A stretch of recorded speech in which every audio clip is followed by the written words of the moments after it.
I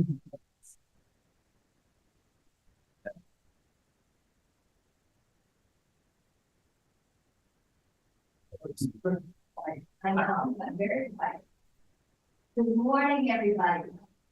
My name is Duff. I am the counselor for Judge Blake's district. I'm the chairman here today, and I introduce you to my fellow counselors. Some of them are prior traffic, but they're easy joining us. Counselor Howard Jacobs, Counselor Paul Powell, Counselor Terry Kennedy, Counselor Chris Inell. Morning. We will start the hearing by reading.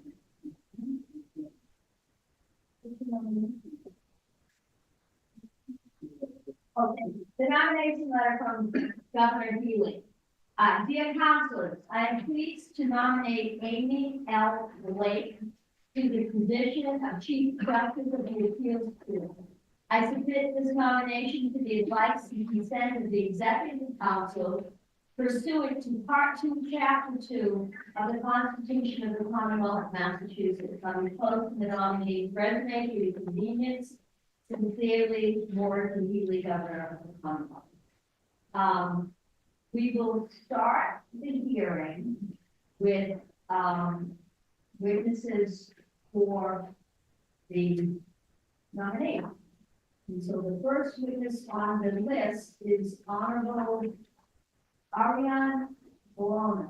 Did I say your name correctly? Both enough. All right.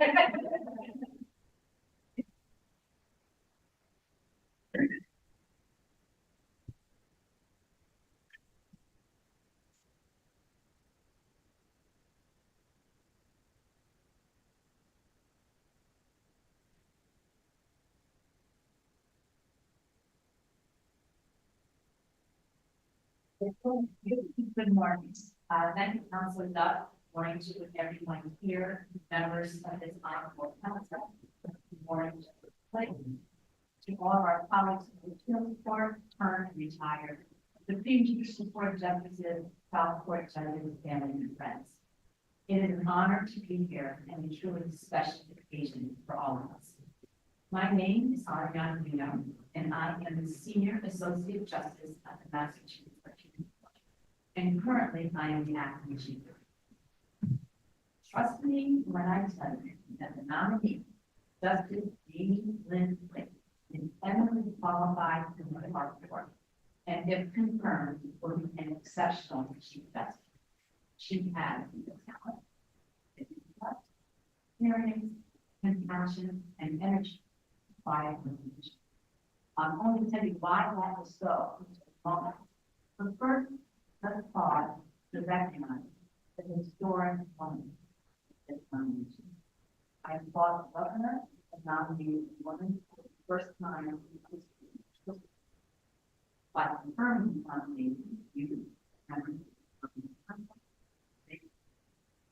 it certainly will be a momentous occasion, but it is important to note it will be momentous, not only because first, but because the first woman that or even the first of more integrity who will leave her mark on the court based on merit. Many of you have voted to confirm this statement 10 years ago and earlier. I imagine that you know that you were right on both those issues. And now I'm going to tell you why you will be right again on confirming the nomination. First, Justice Blake is out in 89 of which are public. Participants are always timely, clear, and in my view, correct. Even if SGC doesn't always agree, they may be differently of connotation, but as far as I'm concerned, they have the last word if you are correct. I should also note that she offers decisions in every area of the law, in every possible department in the agency. I'm not going to dwell on her day job, because it is a matter of public record. But I think it is important for you to know how well she does that job, because it provides context for everything else she does. Because you see, Justice Blake does far more than stipend. What her application and her resume do not reveal is what I call her quote, open door policy. For example, you all know that Justice Blake came to our court with expertise in family law matters. The big judge or a staff member has a question about a matter arising from a probate family court, she's always available. And the slow. And the open door policy that's beyond manners. Members of the staff, because if they have an issue, they know she can listen. She can do. If that's all that's needed, that's all she can do. If more is required, she is not afraid to take appropriate steps to resolve the conflict. Second, Justice Blake's commitment to the court is unwavering, as reflected by her service on many of the court's committees, including stuff, questioning work hard, drafting job description, capital reviews, and she has reached out to the community bars to create a more diverse community. I'm to go on, but I was told not to mention every single thing that Justice Blake has accomplished, but there are so many. When you see on her resume that she was what you might not know is that she works directly with our clerk's office to improve access to our courts. Also, something that you might not know is that although she was liaison to the juvenile court for 4 years, she was only supposed to serve a 2-year term. But the judges of that court admired her so much, and she proved to be such an invaluable conduit between our courts. I, as chair of the liaison committee, has acquiesced to another reality. Third, my time in the past 10 years, Justice Blake has become ambassador from the appeals board to the legal team. She's a member of the Boston Bar Journal, co-chair at fellow in Mass Bar College. She's taught the balance law at night and in the law. Recently, just 2 years ago, Justice Blake was recruited to a leadership role in the National Association of Manufacturers. That organization created a leading voice for women jurists dedicated to promoting diverse judicial leadership. Oh, they're the audience. I'm not going to start in the beginning, right? People know that okay. She is currently District 1 director of that organization, which means she is responsible for organizing the programs to promote these goals from Maine to Puerto Rico. In just 2 years, her work garnered the attention of the executive committee, who have been so impressed that they asked her to co-chair the next annual conference training contest. Now, some of us would be tired doing much less. But I mean, she has an unbelievable capacity. And when Justice Blake wants to that's massive, quickly and she follows through. This is in fact that show you just believe it or not, I can dispatch this to us. Due to time restrictions, and I know that if we're not going to book, I will take my time. I cannot talk about all because of today's technology. My point is that these experiences that I mentioned have not only prepared her to me, but more importantly, the manner in which she has carried out responsibilities shows us that she's a leader.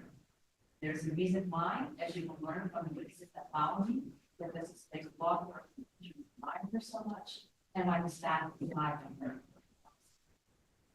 Frankly, I believe that she's a natural.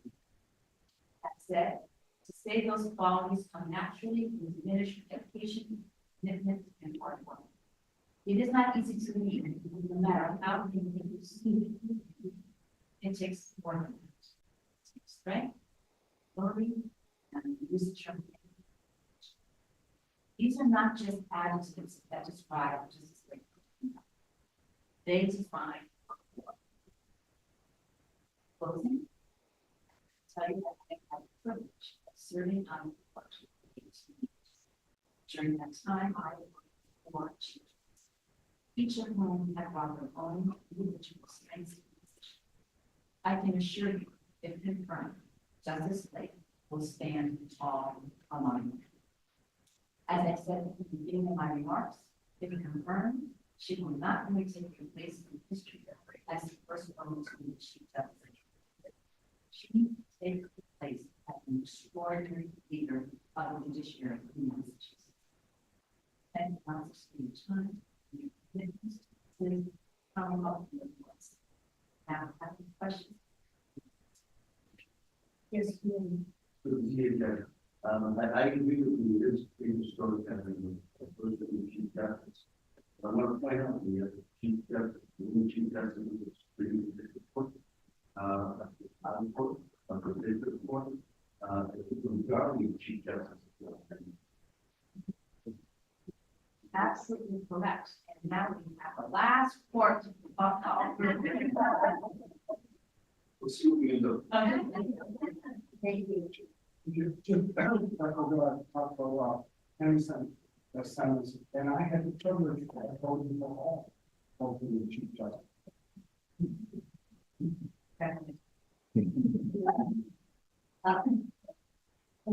Maren. You're good. Really good. Oh, I'm this part, each year, but I've been fortunate to see you a couple of other times in the meantime. That was a proud vote, and yes, I did vote for Coffee. I'm voting for Congress Supreme Judicial Court, only voting more than one, and I'll put it in the Okay. But nice to see you. Now, tell me, what attribute do you think that comes to your mind, and I'm sure there's a lot of them, that this candidate brings to the position of Chief Justice?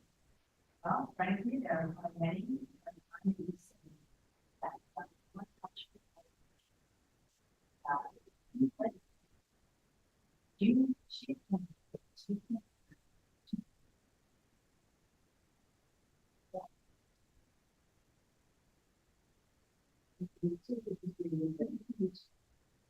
Thank you. Thank you very much. Our next witness is Attorney Barbara Farrell, who's the administrative attorney in law firm manager.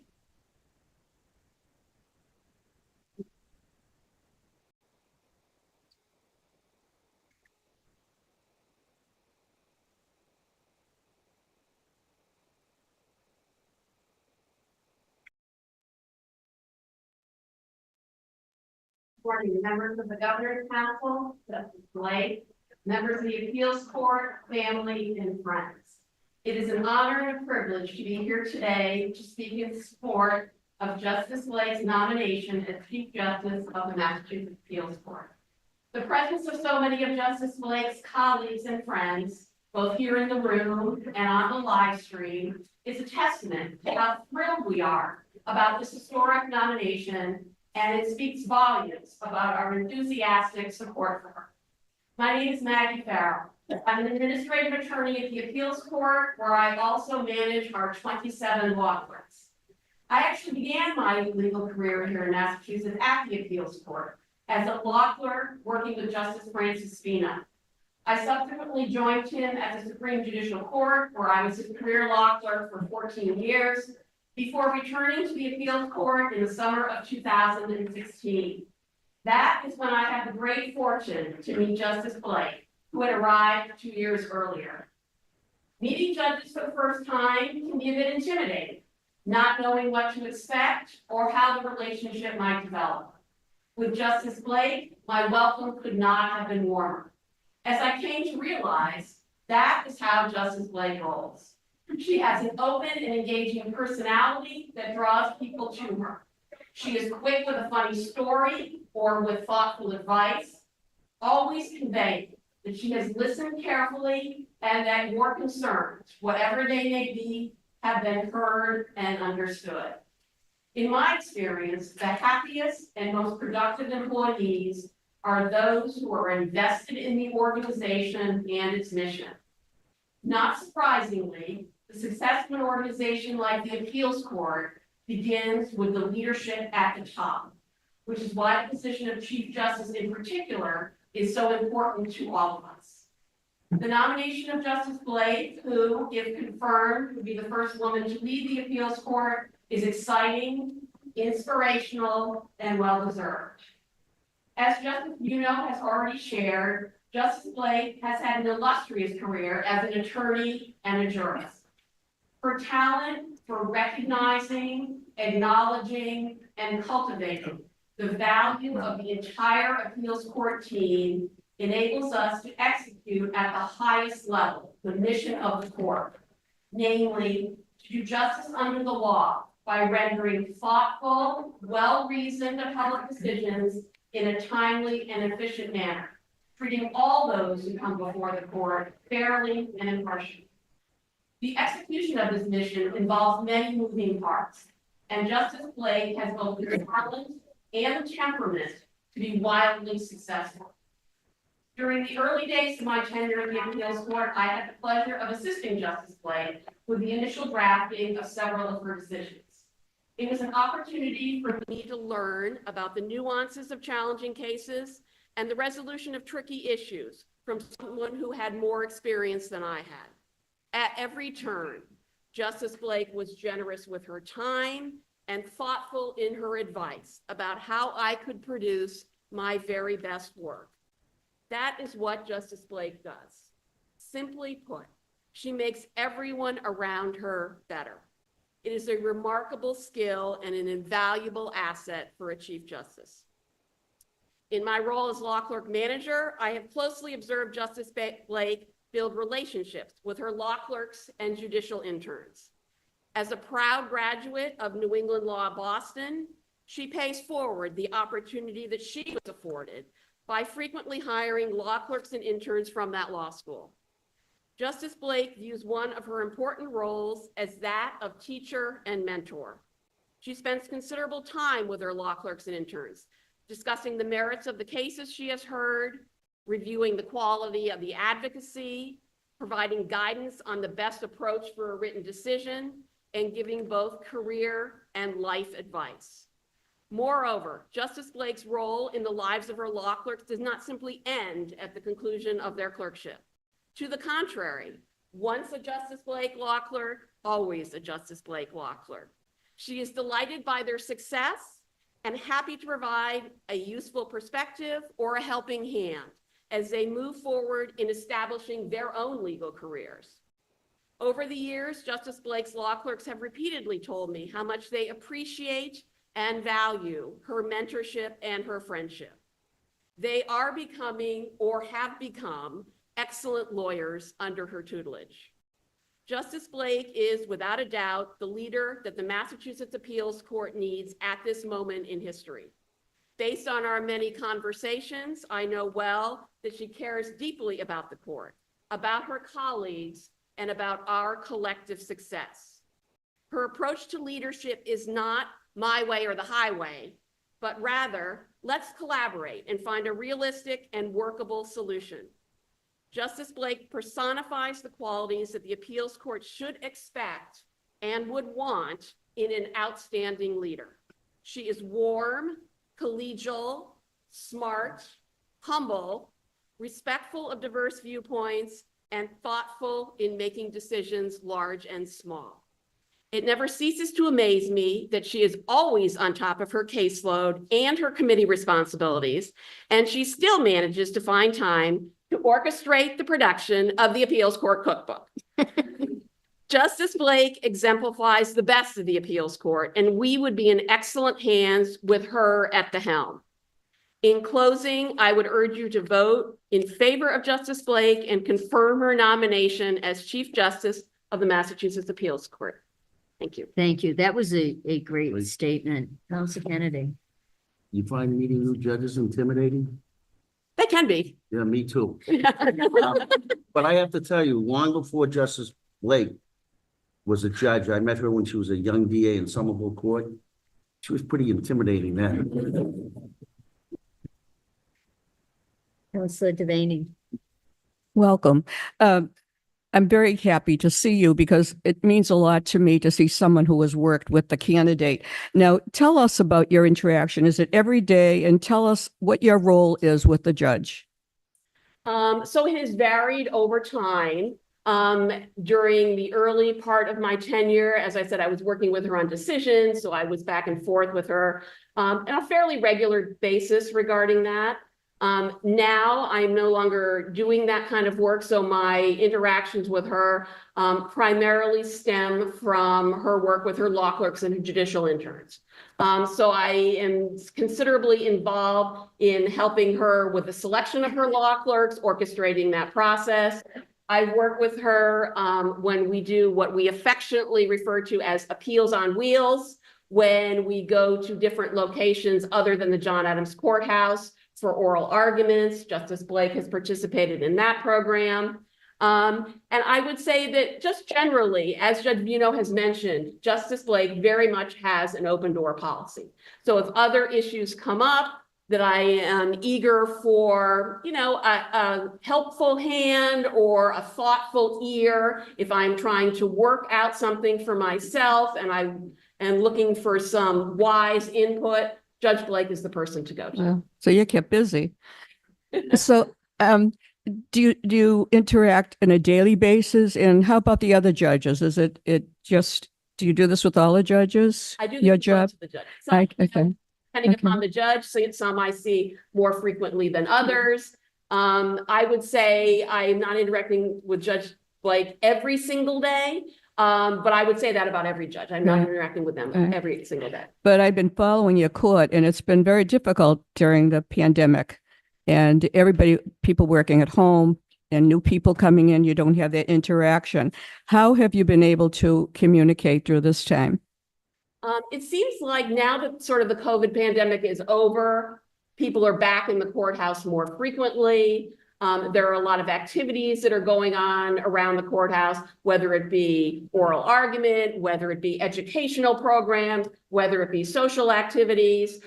Those are all things that draw people into the court. Plus, the law clerks are oftentimes in the courthouse 4 to 5 days a week. Because it's an opportunity for them to work with the judge, to work with each other. They're at the start of their career. So they really want to get a sense of what it's like to be at the court and everything that is happening there. Okay. So while it maybe it was challenging, during COVID times, I feel like we sort of come out of that and we're getting back into the regular routine. That's great. So how long have you had this job? I've had this job since the summer of 2016. Wow. Well, good for you. What would you say that she brings to this position as Chief Justice for the years that you've been working with her? I think the word that first comes to mind for me is inspiration. She is a guiding force at the appeals court. You never go by her office, but somebody is in there discussing something with her. But that's her personality. She's open, she's welcoming, and she's interested in hearing how people are doing. And to the extent anybody has any concerns, what she can do to help them work through those concerns. Well, thank you for all you do. You have a lot of enthusiasm for the position. I can see that too. So thank you. Any other questions? Counselor Jacobs? Hi, I really appreciated your testimony. It said a lot and it meant a lot. I wanted to ask you, based on your experience, if there are times that you have experienced Judge Blake when there was a challenge to resolve and maybe challenging conversations needed to be had. If you've experienced her in that kind of a context, I'd love to hear from you sort of your description of how she approaches moments like that and how you would describe her style at those times and if there's examples you can think of the outcomes from those experiences. Yes, from time to time, there are certainly challenging experiences. And I would say the way that I have interacted with her is go into her office, let's talk about this. In her approach is never, you must do it this way, or you must do it that way. It's always, please tell me what you think about this. How do you think is the best way to approach this? How can I help you accomplish whatever that goal is or whatever the result is that you are trying to achieve? So it's very much a team effort. And I think that's a lot of how the appeals court works. There are a lot of people that work there. We all have different functions and everybody is sort of contributing to the general mission of the organization. And she is an instrumental part in all of that.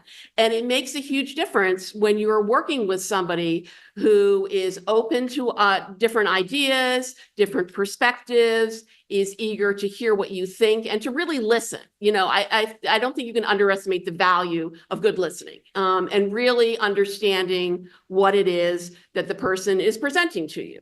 And then trying to figure out in a collaborative approach the best way forward. Because ultimately that's what we're all trying to do, is find that best solution as well as we can. I appreciate that. Thank you. I don't have any further questions. All right, thank you. Thank you very much. We appreciate your testimony. The next witness will be Attorney Brian Edmonds. And I want to let the people in the room and the public know that when you're a witness for or against, you must have direct interaction with the person sitting there, whether it's Judge Blake or somebody else. This is not a time to, complain about a court or something like that. We want to hear your experience with this candidate. Thank you. Good morning, counselors. Good morning, Justice Blake, and good morning to everyone in the audience today. This is truly an incredible day. My name is Brian Edmonds. I am a litigation associate at Princelow Bell Tie. I work primarily in their new Worcester office, and I am honored to come before you today to speak about an incredible justice, the Honorable Amy Lynn Blake.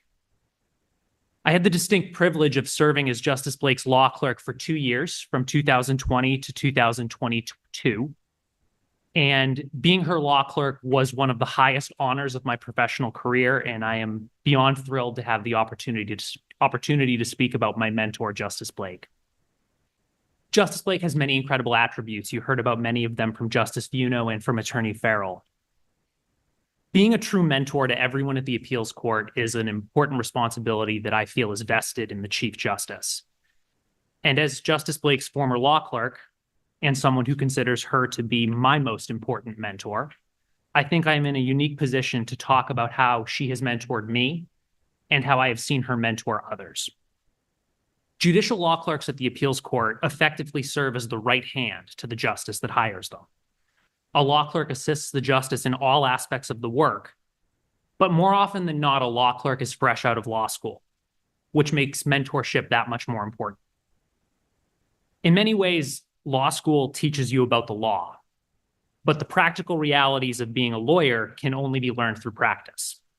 And that is why having an active mentor is so important, helping you succeed. Sitting here before you today, I can say with confidence that while law school taught me about the law, I learned how to be a lawyer from Justice Blake. I joined Justice Blake at the appeals court in August of 2020. And at that time, the world was still in lockdown. The court was operating in a fully remote capacity. And to say that I was nervous was an understatement. I was fresh out of law school, learning how to be a lawyer. And my first official legal job was going to be from my bedroom. But Justice Blake immediately made me feel comfortable. She made it clear that even in a remote world, we would still be working together closely. She made it clear that she took her role as my mentor seriously. She did this through her words, and more importantly, her actions. During the time that we were working in a completely remote world, Justice Blake and I had a Zoom call almost every day. Usually we talked about the work, but sometimes we didn't. Sometimes we talked about life, what TV show we were watching during the pandemic, or what TV show we had encouraged the other to watch. And the reason for that is because Justice Blake knew being my mentor involved getting to know who I was on a personal level. It was about more than just getting the work done. But when it came to the work, Justice Blake took the time to talk to me about every single writing assignment. She made red line edits. She talked about strengths. She talked about weaknesses. She helped me switch from thinking about the law as a subject in school to the law in the real world. Similarly, after every oral argument, we would do a debrief, and we would talk about the cases. We would talk about the advocacy. We would talk about what was effective and what was less effective. Justice Blake didn't have to do those things, but she did them because she was invested in helping me grow and helping me succeed. She was invested in helping me become the best lawyer that I could be.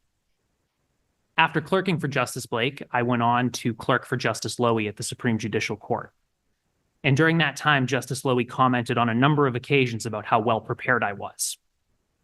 But I couldn't take the credit. I was well prepared because Justice Blake prepared me. In fact, Justice Lowy told me recently that it was Justice Blake's recommendation that solidified his decision to hire me. In my current position as litigation associate, whenever I'm confronted with a problem, I think back to all that I learned from Justice Blake about effective and ineffective advocacy. The truth is, she helped me get where I am today, and she has made it clear that when or if I need any advice, professionally or personally, her door is open. That's the kind of mentor that she is.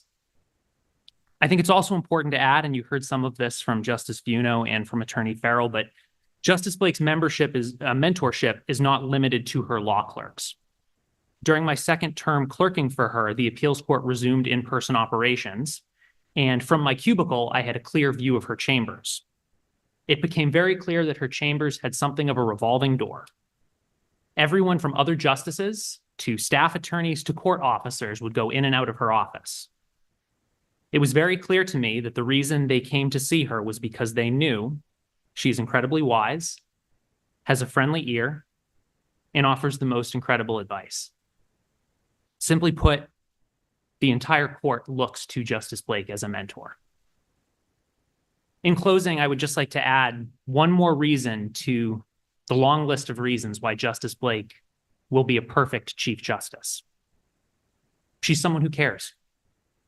She cares about each litigant that comes before the court, and she approaches each and every case with a fair and impartial eye. She cares about every member of the court staff, and she will do everything in her power to help them solve a problem if one arises. As her law clerk, I had the privilege of seeing that each and every day.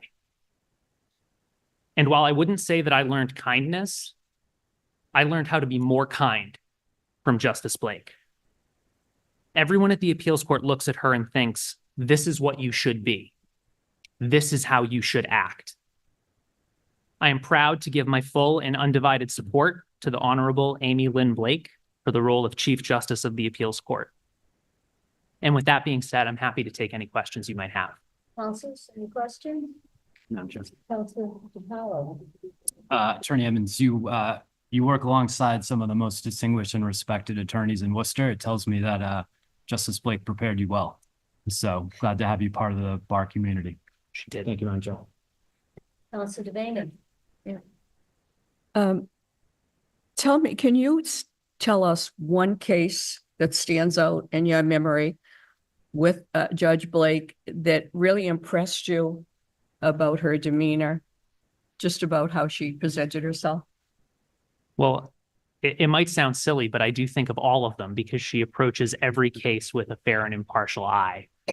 One thing that I think is really special and something that I have taken with me as I have gone on to both the Supreme Judicial Court and private practice is that even in moments where there were disagreement, where there might be a dissent, Justice Blake always thought about and encouraged me to think about the fact that things should not be personal. There should be respect when you are disagreeing with someone.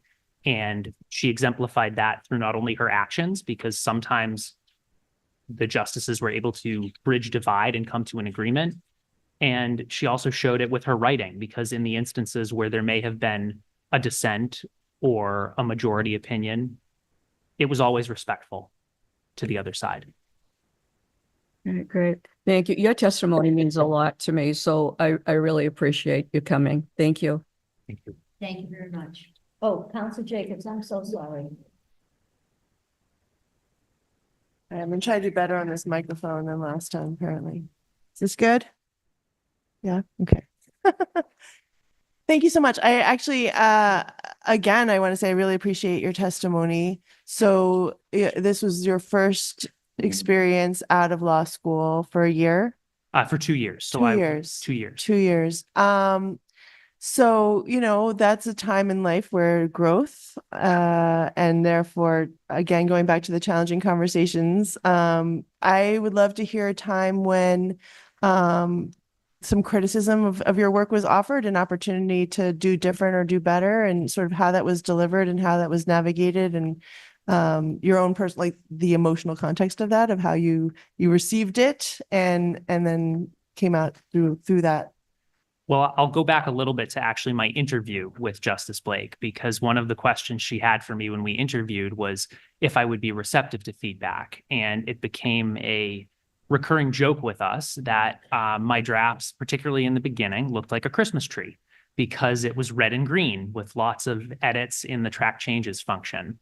And my first draft was completed in early to mid-September of 2020. At that time, I had been in the John Adams Courthouse once to pick up a laptop. Otherwise, I had been working from my childhood bedroom. And I sent off my first draft. And I was sweating. I was nervous. I was stressed.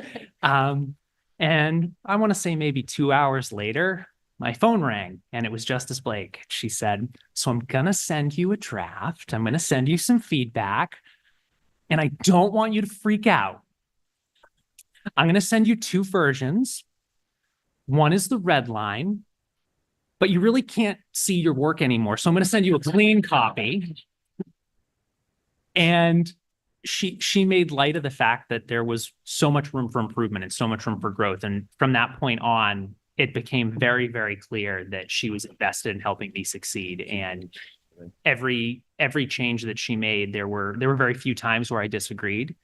If there was a moment where I wanted to maybe push back or say, I think this was actually correct, she was there to listen. And I can think of 1 or 2 moments where her initial reaction and my initial reaction were different, and we were able to bridge our, slight divide, which was very rare, but we worked so well together. And it the highest honor of my professional career.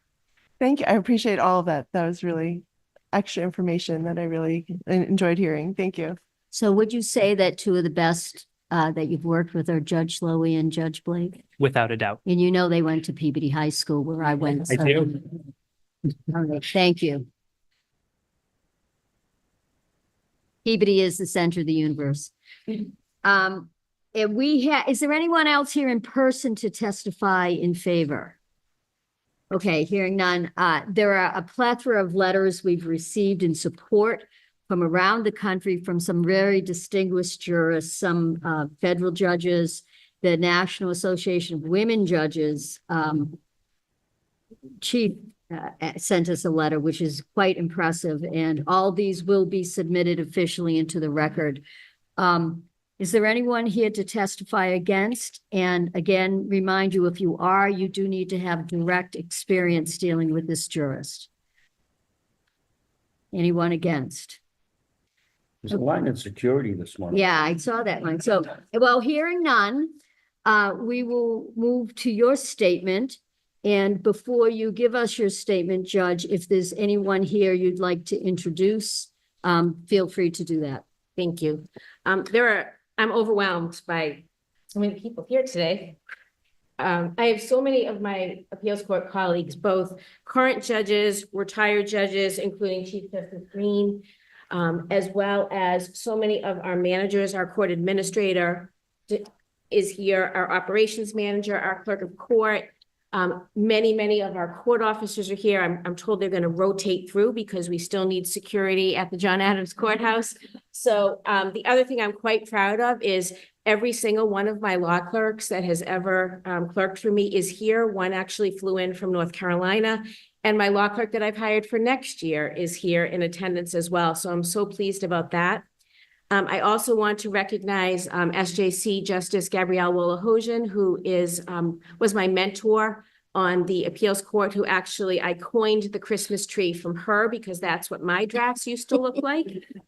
I also want to acknowledge District Attorney Marion Ryan, who was one of my first supervisors when I was at the DA's office as a law student by night and victim witness advocate by day. There are also a number of probate and family court practitioners, retired judges, and staff here. And then I will introduce you to my family during my remarks. Thank you. Carry on. Okay. Good morning. I would like to thank the Governor's Council for your time today in consideration of my nomination, as well as all the time that you have spent in preparation for this hearing. I would also like to thank Governor Healy and Lieutenant Governor Driscoll for nominating me to the position of Chief Justice of the Appeals Court. Thank you also to the members of the Judicial Nominating Commission, the Governor's Legal Office, Valerie McCarthy and her staff for the important work you all do in vetting candidates for judgeships.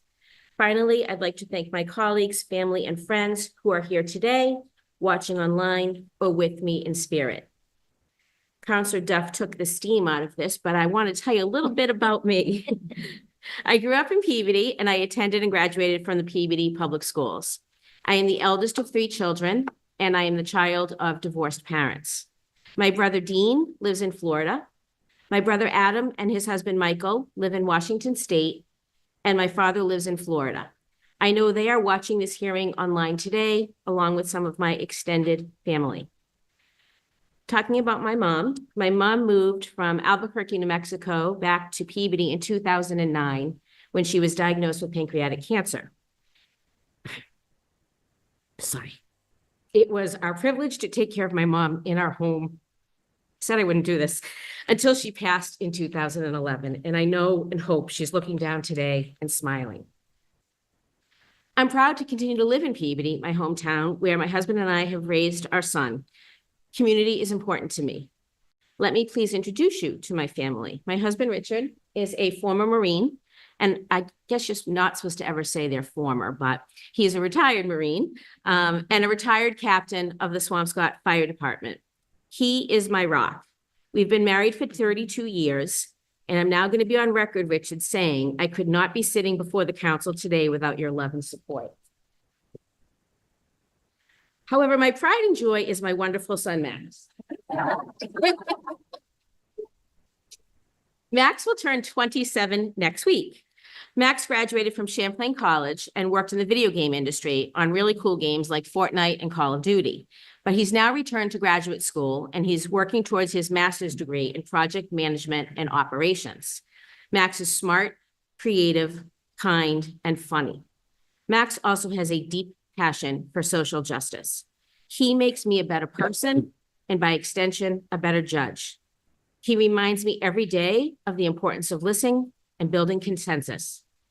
When I told Max that I was considering applying for this position, he said, in only the way Max can, "Mom, you can do hard things. You always have." With that love and support, my decision to apply for this position was an easy one. Thank you, Max and Rich. You have my resume and my application, which sets forth my professional achievements and the like, so I won't reiterate all of that here. But I'd like to highlight a few things that I hope will illustrate my thinking as a judge, and I believe will help to inform my role as chief if confirmed by this honorable council. My path to this nomination was not well defined. In fact, law school was never on my radar. I didn't know lawyers, there weren't any in my family, and I was the first person in my family to graduate from a four-year college. Because of an elective I took during my undergraduate studies, I became interested in the law. But my financial situation did not permit me to study law as a full-time day student. So I applied to the evening division program at New England School of Law, and I was accepted. For the next 4 years, I worked full-time during the day as a victim witness advocate and attended law school at night. I think I came close to mastering the delicate balance of working full-time and immersing myself in my studies, but it was certainly a challenge. When I graduated, I didn't know what type of law I wanted to practice, but I had the opportunity to start my career as a prosecutor. I stayed in Middlesex County for a couple of years where I learned to not only think on my feet, but had the absolute privilege to work with victims and witnesses of crime. It was the first time, but not the last time in my career, that I would meet good people at one of the most difficult times in their lives. I then entered private practice, where I represented men, women, and children as they navigated the breakup of their families. It turned out that my own experience as a child of divorced parents allowed me to bring a unique perspective to my practice, to handle every case with compassion and empathy with the goal of doing no harm. Once again, I worked on behalf of good people during one of the most difficult periods in their lives. After practicing law at a boutique law firm for more than a decade, I joined Kasner and Edwards in 2003 as an equity partner. At that time, I did not know that I was the first female equity partner in the firm's history, nor did I appreciate at that time how important that was. Upon reflection, I'm very proud of the part I played in opening the door at Kasner and Edwards for other women. In fact, the advancement of women in the law is a passion of mine, and I believe my resume confirms my dedication to this cause, including serving on the board of the National Association of Women Judges as a district director and conference chair. For the past 16 years, I've had the privilege of serving this great Commonwealth as a judge, 6 in the probate and family court, and the last 10 at the appeals court. I work with the best and brightest people every day. The judges and staff of the appeals court approach each litigant, each lawyer, and each case the same, with the utmost professionalism, sharing the common goal of delivering justice in a timely manner. We all strive to get it right as we tackle difficult legal issues and societal challenges. The cases are about so much more than the discrete legal issues on appeal. They touch on issues of substance use, mental health struggles, poverty, race, gender, and more. And so we approach each case by applying the rule of law, faithful to precedent, but always with compassion. If confirmed as chief, I am committed to building integrity and trust within the court and with all court stakeholders. I vow to effectively communicate by actively listening, ensuring mutual understanding, and showing empathy towards others' feelings and needs. I promise to be authentic, humble, self-aware, and respectful. I will endeavor to lead by example and to inspire and empower all members of the appeals court to grow professionally and work collaboratively towards our common goal of justice. I am both honored and humbled by the chance to lead this remarkable court if I am confirmed, and to do so as the first woman Chief Justice is something I could never have dreamed of. Thank you, and I look forward to answering your questions. Thank you, Judge. I will start with counsel. No, we're going to go this way. Yes. That's To your right. okay. That's our rule. This is my right. Yeah, Okay, but we'll start with you, We're not in Terry. regular chamber. No, we're not. All Are right, you counsel. in the back now? I'm putting you in the back. Yeah. Counsel Kennedy. She's the only one I'm afraid of. She should be. But I get to go first because we have rooms. That's what I thought. And I only have about 2 hours worth of questions. I'm fine. I do have a few questions, not many yet. But one of the things that's come up in the past with respect to the appeals court is how long it takes to get decisions out and how long it takes to get decisions out after they've been written and they're being edited and things like that. At one point, there was a pretty good backlog in terms of that. How are you guys doing with that? Thank you for that question, Council Kennedy. I'm very proud to say I think we've made tremendous progress. And I think that that has been a focus of all departments at the court. We do have some gaps in staffing and some cases where things tend to get clogged. But I think we're working creatively and looking at our resources to figure out ways to expedite things. I will say we have a new clerk of court. We are in the process of hiring a new chief staff attorney. And I think that folks really are focused on working collaboratively to figure out the best way forward. I think we are far better placed today than we were when I joined the court. I think each year there are challenges. And with the addition right now of our bench, a third of our judges have been there 4 years or less. So there's still sort of a learning curve for judges too, and it takes a while to get up and running. But we have a strong mentorship program. We have strong staff, and I believe that we will continue to make advancements and improvements in our timing of decisions. One of the issues I've always had when it comes to that backlog is we have some people that are sitting in jail. My friend Counselor Juvenile used to refer to it as a cage. Mm-hmm. And they're sitting there, and sometimes, you know, a panel may have decided that, you know, this conviction's not gonna stand. We're gonna overturn it. And that person should be getting out of jail. But we're sitting there waiting for editing to occur. We're sitting there waiting for things to get published. Do you do anything to prioritize those types of cases? You know, we have a lot of civil cases that are important. I'm not suggesting they're not. But when somebody's sitting in a cage that should be getting out, should we be making that a priority?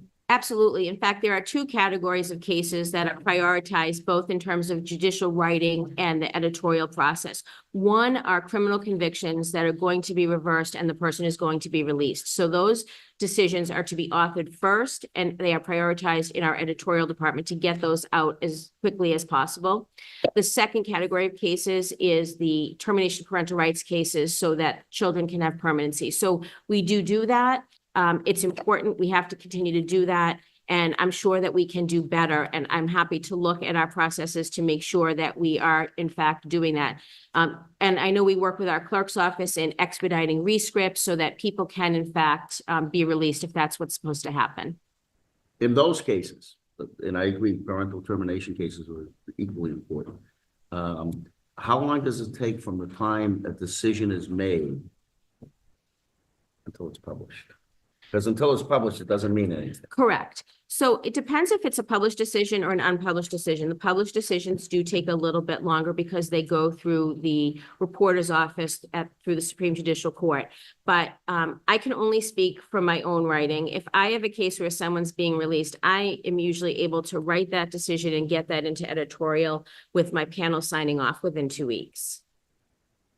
And how long from the 2 And weeks then that you've written it editorial- to the point that, okay, this, I understand there might be further appellate review, but Right. how long does it take from the time that you've written it to the time that it becomes an official opinion where it's sent back to the trial court and saying, let this guy out of jail or this woman out of jail? So once it goes into our editorial department and it's flagged as priority, it's usually picked up within a day or two. It's turned around to the judge within a day or two, and then on a list for release. So I would say from the time it goes in editorial to out, it should be a week or less. Okay. Week in jail is a long time. It absolutely is. Yeah. In terms of criminal, let's start with criminal cases. I know that most cases that have criminal verdicts of guilty are overturned, the vast majority. What percentage of them that have gone the verdict, if people are found guilty, that are appealed to the appeals court, would you say are reversed?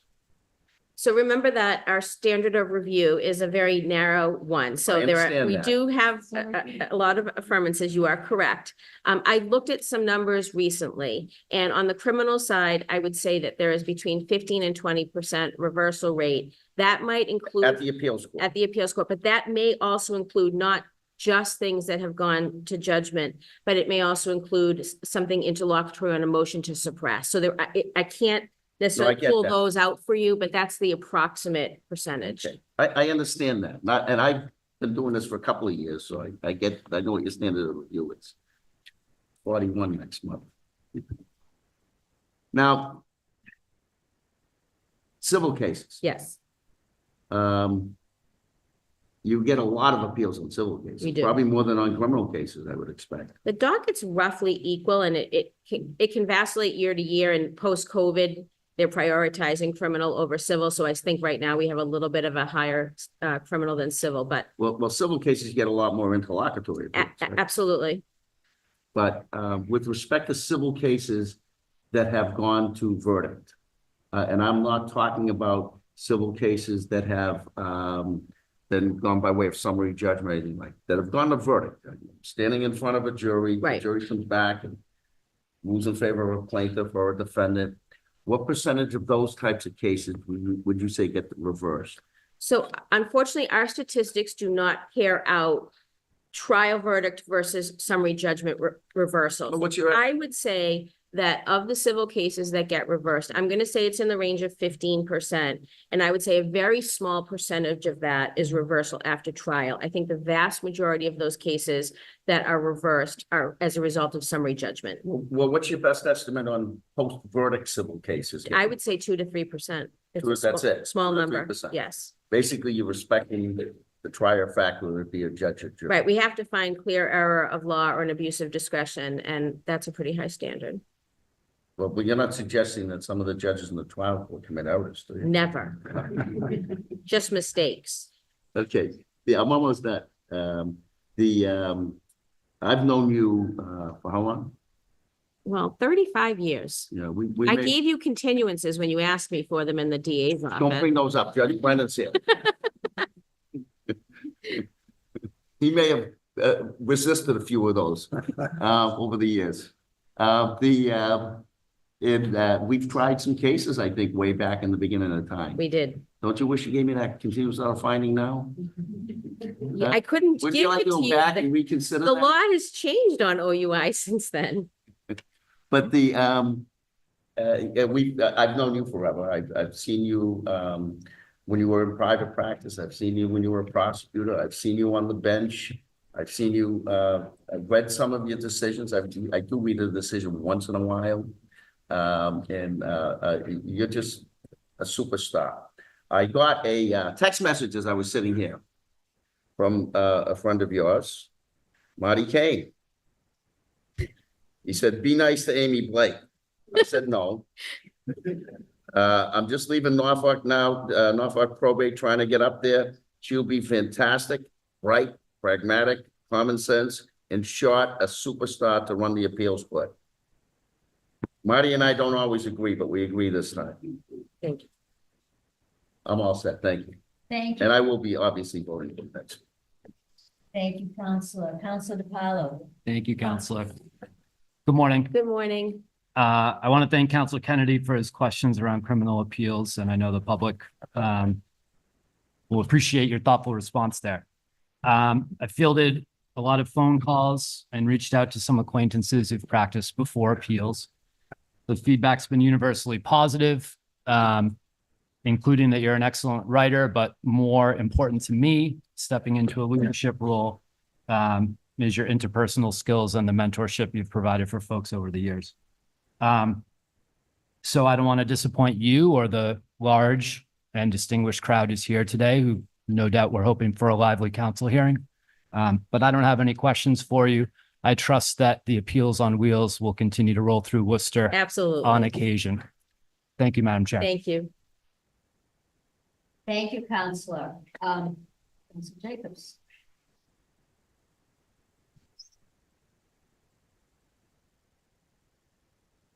Thank you. Good to see you. Good morning.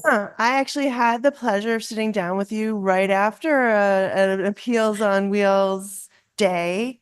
And it worked out so well for me because I have sadly not been able to attend the 2 or 3 that had happened over the last couple of years that I wanted to go to because just scheduling. So it was a great day. I got to head out to Springfield and get to observe the appeals court and then transition into chatting with you. I will say the panel that came out to Springfield unanimously and enthusiastically encouraged me to support you and had many, many, many, many positive things to say, which has also been echoed in the emails and the calls that have been coming in on your behalf. It's been an overwhelming amount of outreach on your behalf. And I think that married to the very well attended hearing that you're having right now speaks to the reception of the news of your nomination and the support that you have behind you. And I think that says a lot. We did have a really good conversation in which I really feel like I got to know who you are as a human. And we talked about various things, but really it was your character, I think, that came through in a powerful way and has been reflected in the witnesses who've spoken on your behalf.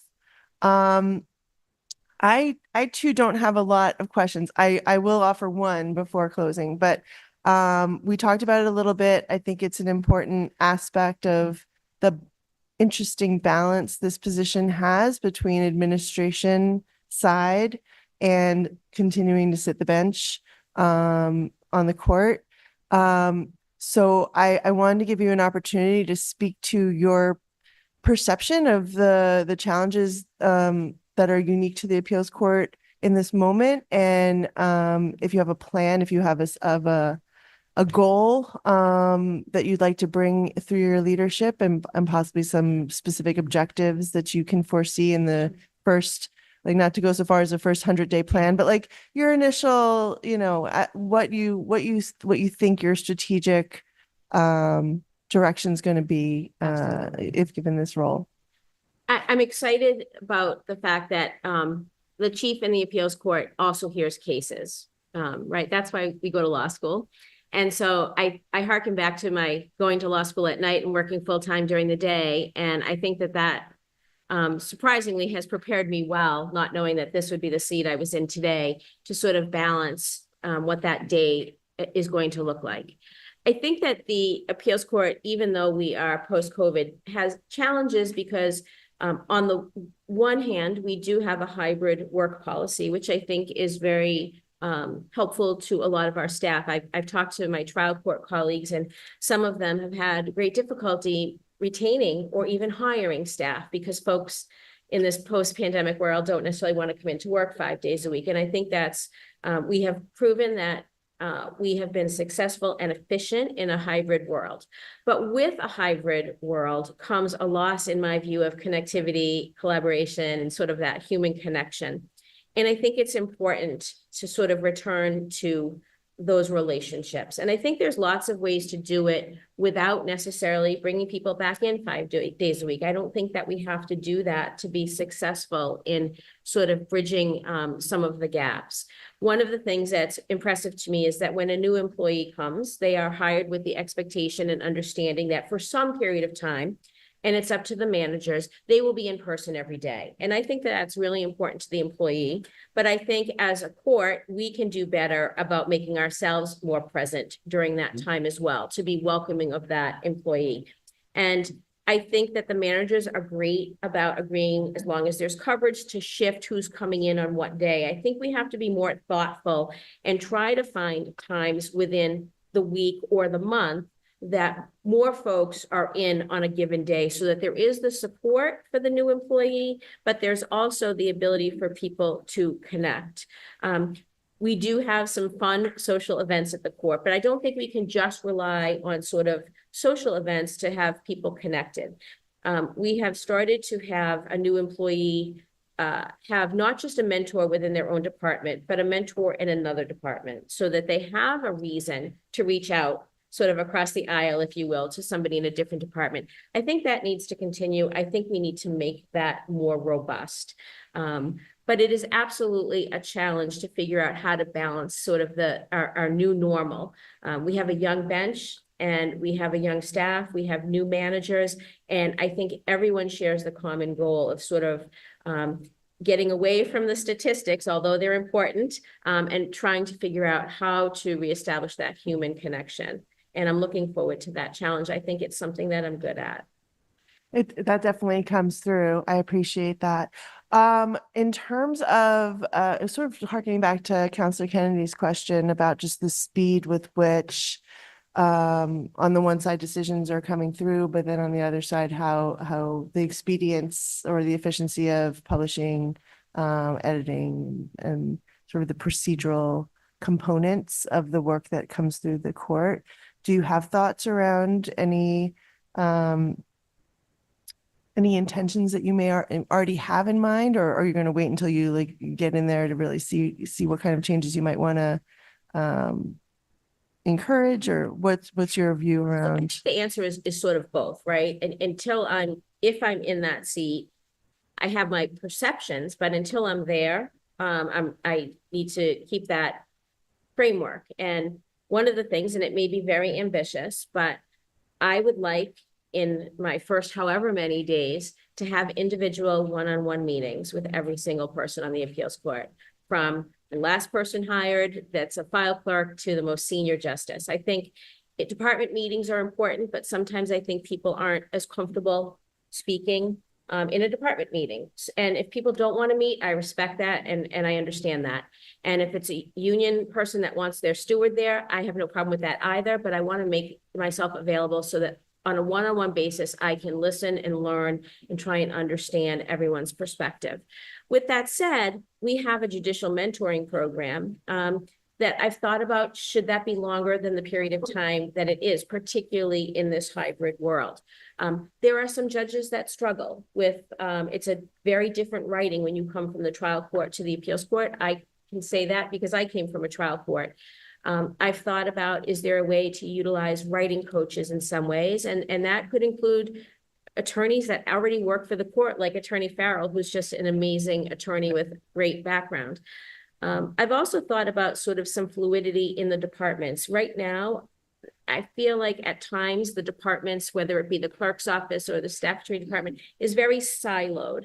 I would like to see if there's a way to have some collaboration and fluidity so that if there's really a backlog in one particular department, there are folks that can sort of help out, and that would be vice versa when the other department needs help. So I have sort of big ideas about it, but I need to understand from the individual managers and staff how that can and should work. And look, I'm willing to try something and say, if it didn't work, let's start over and try something else. But I think that there's creative things that we can do as a court. I appreciate all of that, and I have nothing but positive things to say about you. So I will pass it along to my fellow counselor. But I just appreciate all the time and the conversations that we've had. So Thank you, Counselor Jacobs. Thank you, Counselor. Counselor Piero. Thank you, Chairwoman. Good morning. Good morning, Counselor Ferrer. Nice to see you again. You too. Do all these people like you, or did you promise them lunch? At lunch. All right. We had quite a crowd here. It's incredible. Sorry, I'm a little late. I had I thought I had a 9 o'clock appointment at the courthouse in Taunton, but it's actually at 2 o'clock. So I was 5 hours early there. You have a great review. I was actually just ran into Tracy Souza in the juvenile court this morning, and she had great things to say about your work and how much you've done for the system. Well appreciated. No one's ever said a bad word about you. Not that except for Terry Kennedy once. But he didn't mean it.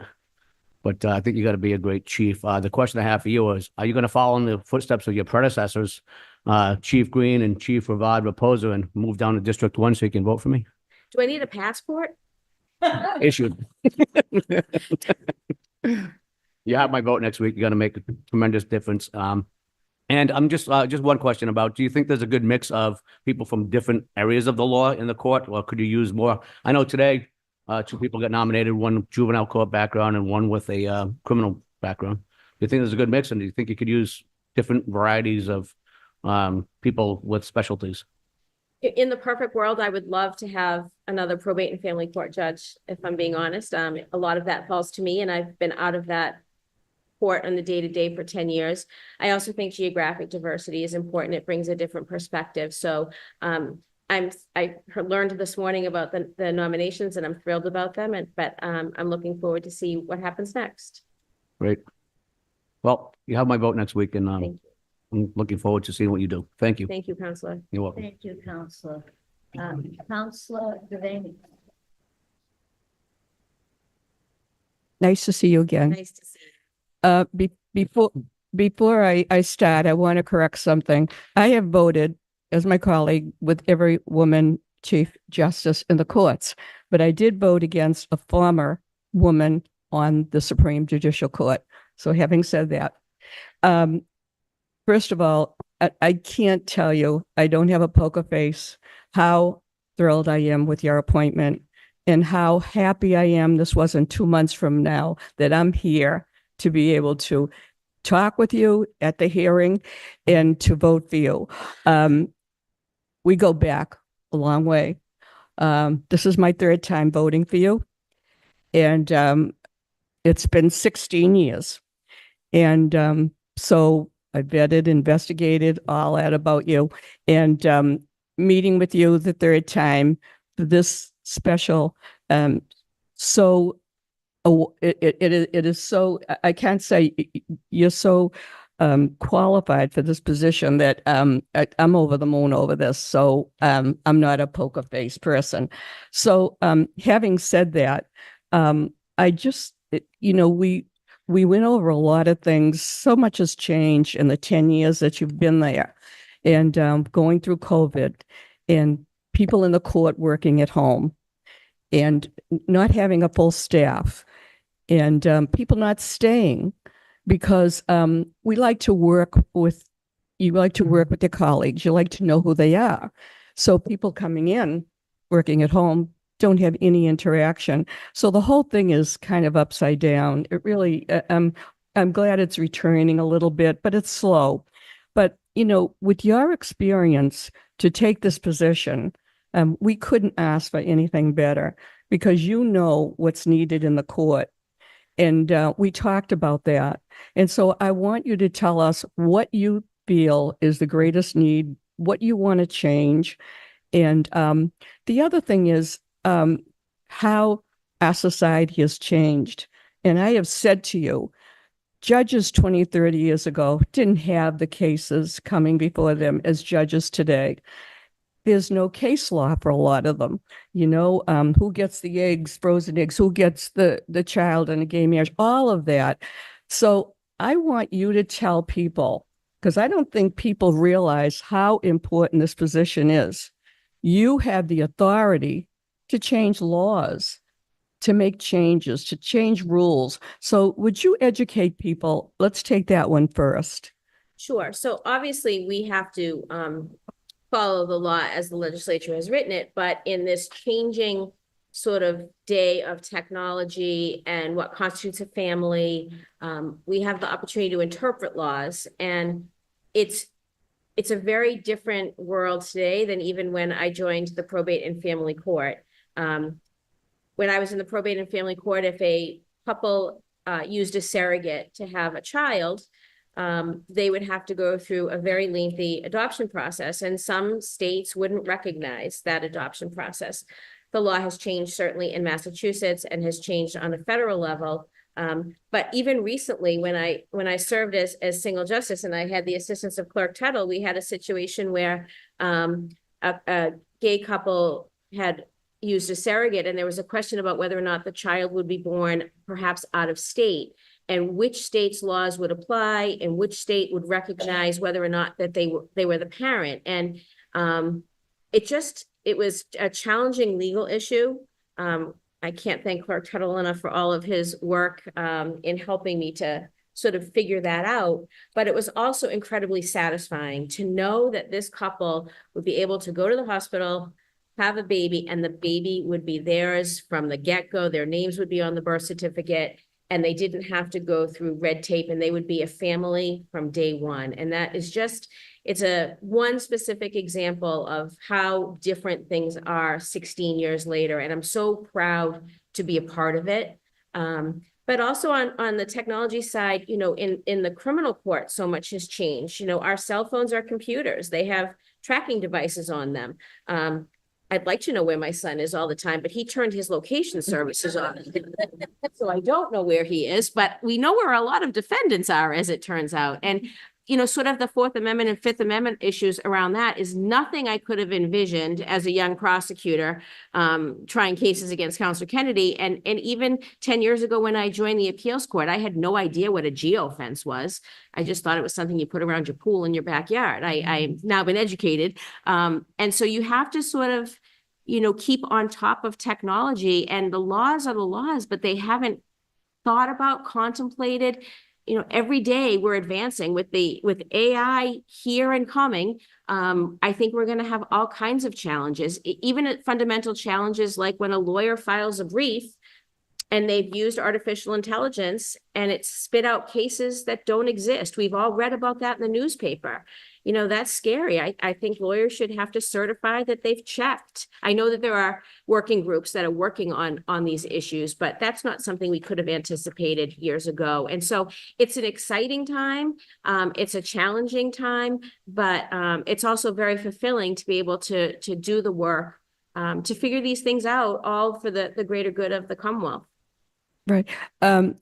tell us about some of the changes that you have made. And the other thing is, I know you're very investigative about other states, and you talked about New York, and I mean how the surrogate is on the birth certificate and not the parents and all of that. So tell us what you have, because what you see as a Chief Justice, what kind of things you can change, and you have that authority. So, I mean, as chief alone, I don't think I can necessarily change things, but what we can do as a court, and I think it's important to have conversations often and educational opportunities often, not just for the judges. I think that everyone in the court has to be educated on these things, because things will come up, and it might be in a petition in the single justice session that only one judge is going to see. And whether or not that's something that should sort of be reported out to the whole court, or something we should let the SJC know is sort of bubbling around in our docket, because ultimately the SJC is the one that can sort of set the precedent. We do our best, and sometimes they agree with us and sometimes they don't. But I think as chief, you have to just be acutely aware of the technology, of the legal issues that are being presented, and be in a position to create working groups to figure out how to deal with the issues and make recommendations to the court as to how to really harness the new changes in technology and in humanity, and figure out how to do justice in that way. Do you have cases where you ask for a continuance, and is that often? And can you tell us about that? So we have a unique situation in the appeals court where our incredible clerk's office sends out notice of unavailability. So lawyers that are appearing in the appeals court are on advance notice of when they can and can't appear. But let's be honest, life does happen, right? So people get sick, things happen. We do everything we can to accommodate people when they need a continuance. I think it's rarer in the appellate courts than it is in the trial courts. But even as recently as last month, we got a last minute request. A jury trial had gone longer than expected. The lawyer was supposed to be in the appeals court actually, I think he was 5th on the list. So he might've been called, let's say around noontime, but he needed to be in the Superior Court for 9:30. So I was the senior judge on the panel. And so I talked with my panel. We reached out to the Superior Court judge and said, if we hear the case at 9:30, we'll get him out the door by 10. It was actually next door in Suffolk, so it was convenient. Can we, as long as we have him there by 10, is that fine by you? And he said, yes, thank you for accommodating. And the lawyer was happy to do it that way. So you have to, you can't check your humanity at the door. Things happen, and we have to be prepared to give extensions or continuances when they're necessary. Absolutely. Right. Have there been cases that have come to you that you felt it didn't need an appeal, that you just voted with the district judge? So everybody just about has the right to file an appeal. It's an interesting and different process in Massachusetts and other states. I was at a national conference last week and heard about their discretion to not take appeals. I bet my colleagues would love to hear more about that. But the reality is we take every appeal now, and we take the appeal is just as important to every litigant. It might be the only appeal they ever have. It's maybe the only case they ever have. So no matter what the issue is, whether it's a very expensive lawyer that's filed an appeal or a self-represented litigant that's doing the very best, we have to approach them all the same. We do not issue decisions that say affirmed for the reasons that the trial court judge said. We are very mindful and thoughtful about each case needs to have a decision. I write, and I believe my colleagues do as well, for the losing party. I want the person that's lost, they're not going to be happy, but I want them to know their arguments have been heard, and I try to explain why we came out the way we came out. And I think all of my colleagues share that. Well, the thing, I've been following the appeals and for you for 16 years, following you.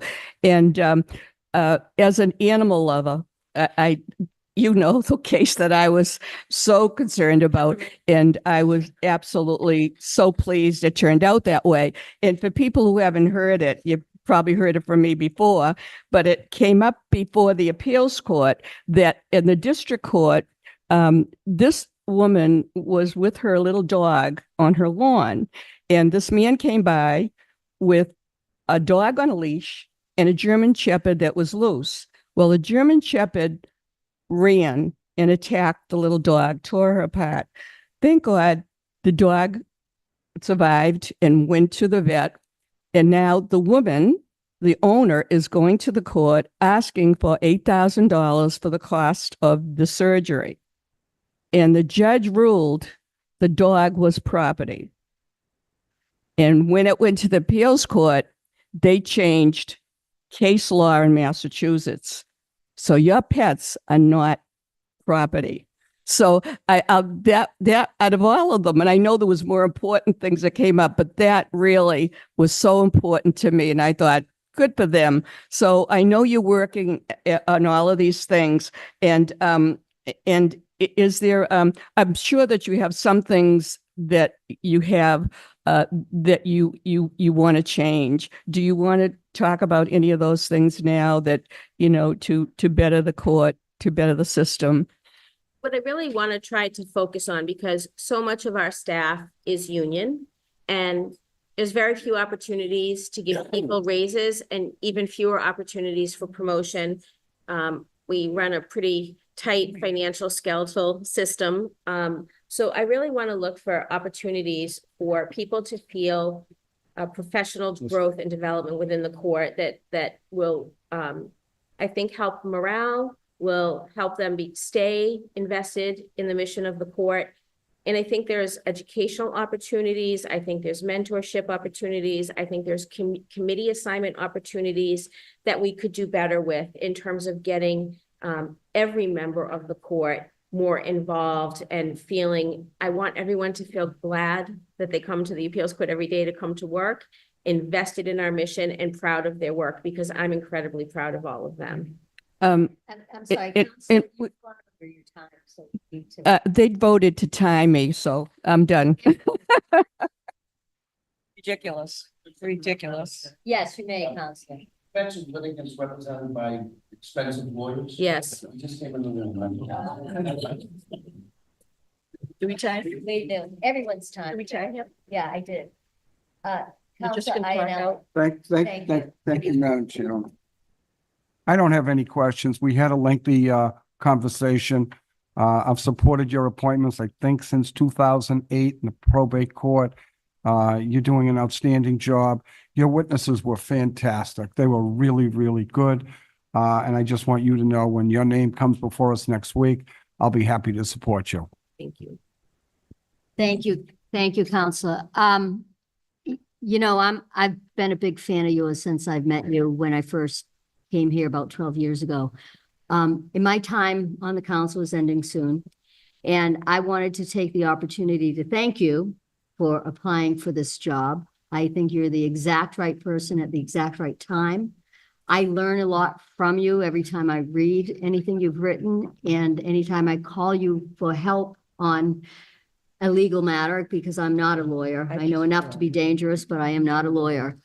So I wanted to thank you, but I really want to take the opportunity to thank every single person in this room who works in the court system in some capacity, the court officers, the attorneys, the clerks, the judges. We have the best court system in the country, and it's really because of you guys. And I know it can be very hard listening to pundits, talk about us negatively at times, but I want to let you know, over the last 12 years, I've learned a tremendous amount from every single one of you, and really deeply appreciate the work that every single person related to the court system does. So thank you.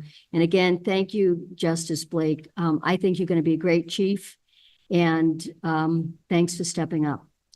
And if there are no other questions, hearing none, hearing's ended.